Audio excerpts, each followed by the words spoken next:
Welcome বন্ধুরা, অর্চুর হেসেলে তোমাদের স্বাগত জানাই। আজ আমি তোমাদেরকে শীতের মরশুমে খুবই প্রিয় একটা রেসিপি মালপোয়া দেখাবো।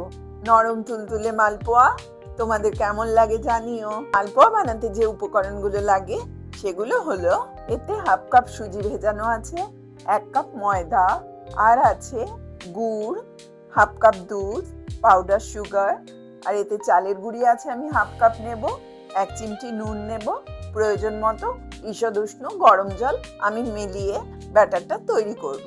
আমি এবার ব্যাটারটা তৈরি করছি। প্রথমে আমি দুধ দিয়ে দিলাম। এবার আমি ময়দাটা মিক্স করছি।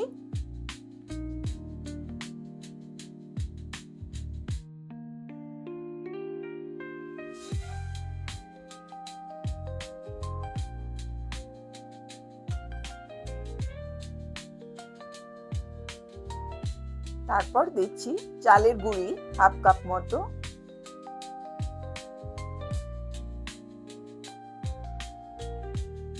এবার দিচ্ছি গুড়,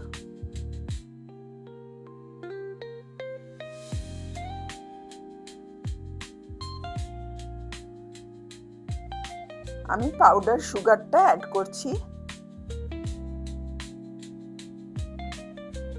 সুগারটা দেওয়ার পর ব্যাটারটা একটু পাতলা হবে। দেখো বন্ধুরা, কি সুন্দরভাবে মিশে গেছে। সব উপকরণগুলো সুন্দর করে মেশাতে হবে। যতক্ষণ না সুন্দরভাবে মিশবে ততক্ষণ এটা ভালো ফুলবে না। 1 চিমটে নুন দিলাম।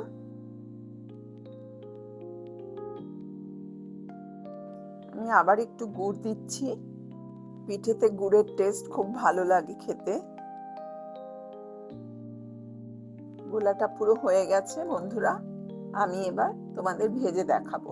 বন্ধুরা, এই মৌরিটা একটু ঘষে আমি এতে দিয়ে দিচ্ছি। ব্যাটারটার মধ্যে মৌরি দিয়ে পুরো নেড়ে চেড়ে নিচ্ছি।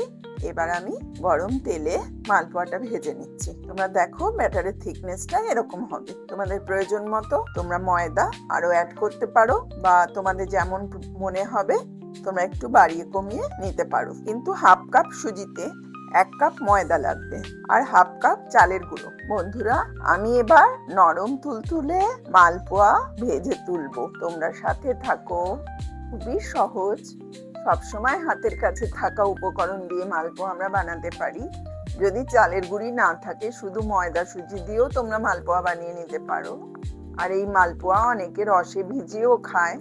যতক্ষণ না মালপোয়া ফুলে উঠবে ততক্ষণ তোমরা এইভাবে তেলটা দিতে থাকবে। তারপর ফুলে উঠলে অন্য দিকটা ঘুরিয়ে দেবে। দেখো কি সুন্দর ফুলে উঠেছে, নিজে নিজেই এটা উল্টে যাবে। মালপোয়া ভাজতে ভাজতে মায়ের কথা বড্ড মনে পড়ছে। মা একটু শীত পড়লেই মালপোয়া নিয়ে বসে যেত, আর আমাদের গরম গরম ভেজে দিত। আমরা পড়তে পড়তে খেতাম।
বন্ধুরা, আমার নরম তুলতুলে মালপোয়া রেডি। তোমরা এবার এটা খেতে পারো।